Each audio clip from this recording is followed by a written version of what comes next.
Bien, buenas tardes.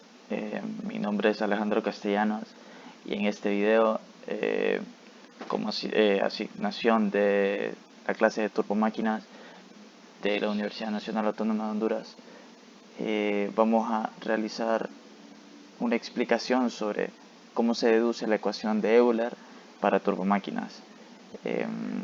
En mi caso, lo voy a hacer así como lo hace Plaza Mora Parra y Antonio Viedma Robles en el libro de máquinas hidráulicas, teoría y problemas, usando la nomenclatura que ellos usan y, la ecuación de Euler que vamos a deducir es para turbinas. Entonces, primero una breve introducción de qué es en sí la ecuación de Euler. Bien, entonces en las turbomáquinas hidráulicas el intercambio de energía tiene lugar exclusivamente en el rodete, así como se muestra en la pequeña animación aquí. Este intercambio de energía es determinado por la ecuación de Euler, que es la ecuación fundamental que describe el comportamiento de una turbina bajo la aproximación de flujo unidimensional.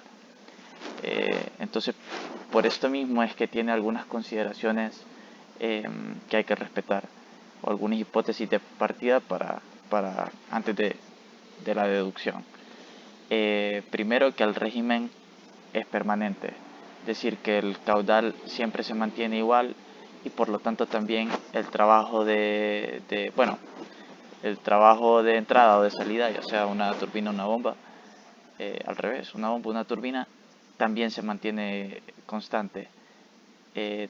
Dos, que las propiedades del flujo son constantes en cualquier punto. Tres, que el flujo es ideal. También que el flujo es incompresible. El flujo es unidimensional. Y por último, que el rodete tiene un número infinito de álabes.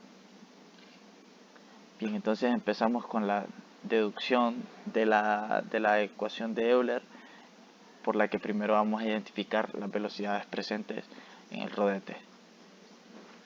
Primero está la velocidad rotacional, que está rotando, y entonces se tiene primero la velocidad de entrada y de salida, expresadas como V1 y V2. Estas son velocidades absolutas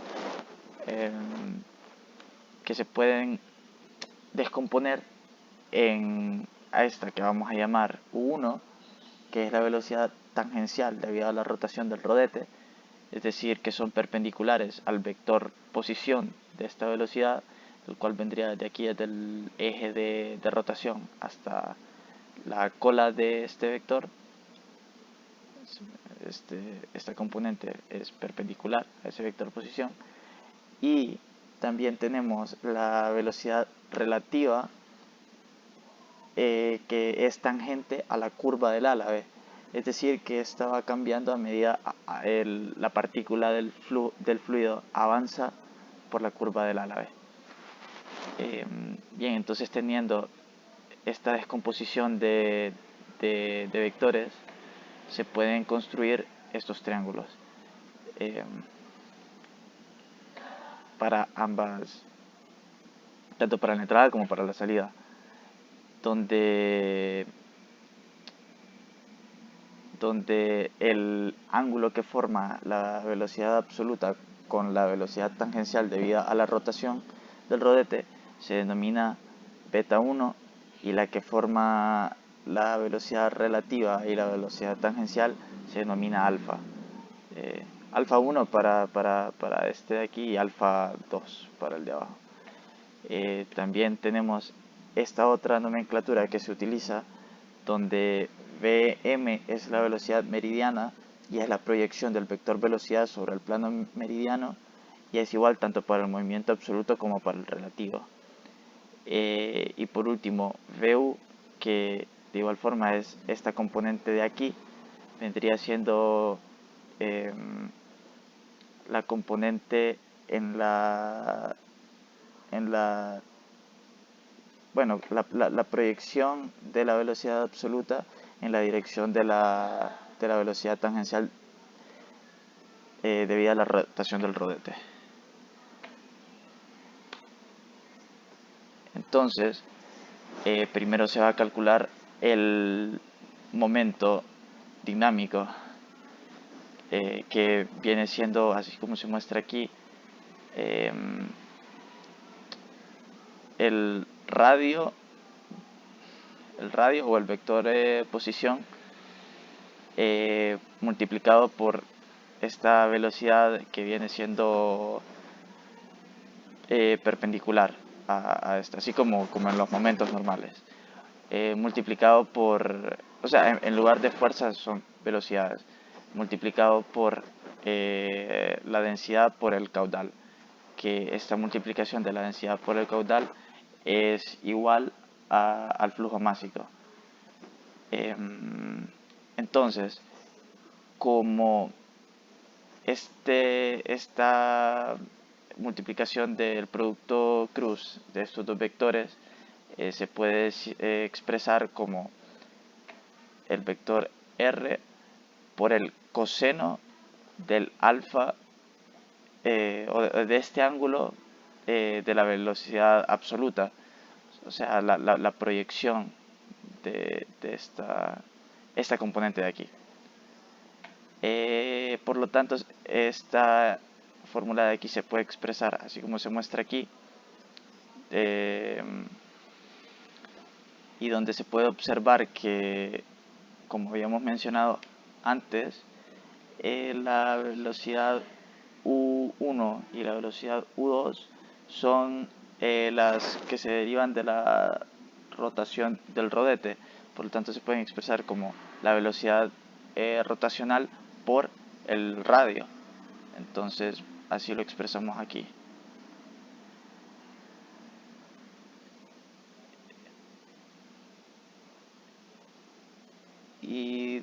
Y bueno, ahora, teniendo eso, sabemos que el torque o el momento multiplicado por la velocidad rotacional es igual a la potencia. Entonces, tomando en cuenta que VU1, o esta que teníamos acá, esta componente que habíamos mencionado acá, es igual a V1 coseno de alfa 1, y lo mismo para el vector de velocidad 2, y que U1 es la velocidad rotacional por el radio, entonces se tiene la siguiente expresión, donde aquí ya está sustituido aquí esta parte de aquí por U1 y esta otra parte de aquí como V1 menos lo mismo para el vector 2. Entonces eso es igual a la densidad por la gravedad por el caudal, la densidad por el caudal, que son igual al flujo másico, o sea, es decir, el flujo másico por la gravedad por este término de aquí, que es la energía expresada en metros, que establece la altura ideal recuperada, si estamos hablando en el caso de una turbina.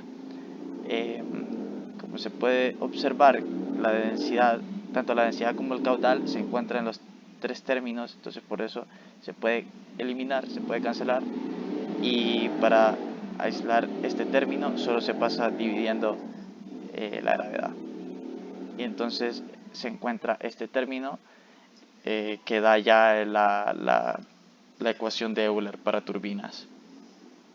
Pero se puede simplificar un poco más porque para evitar tener estos dos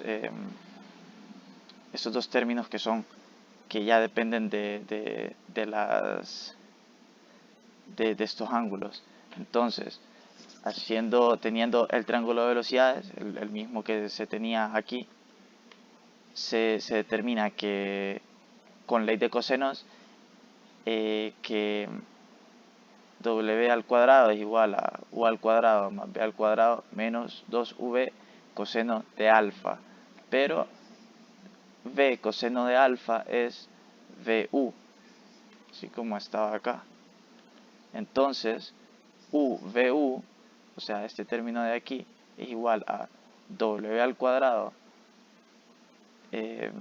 digo a u cuadrado más b cuadrado menos w cuadrado entre 2.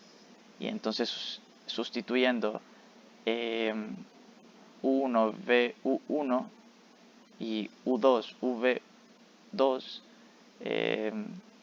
de esta ecuación de aquí se convierte en todo esto que simplificado se vuelve esta ecuación que se tiene aquí. Y ya con esto concluye el análisis de la ecuación de Euler. Gracias.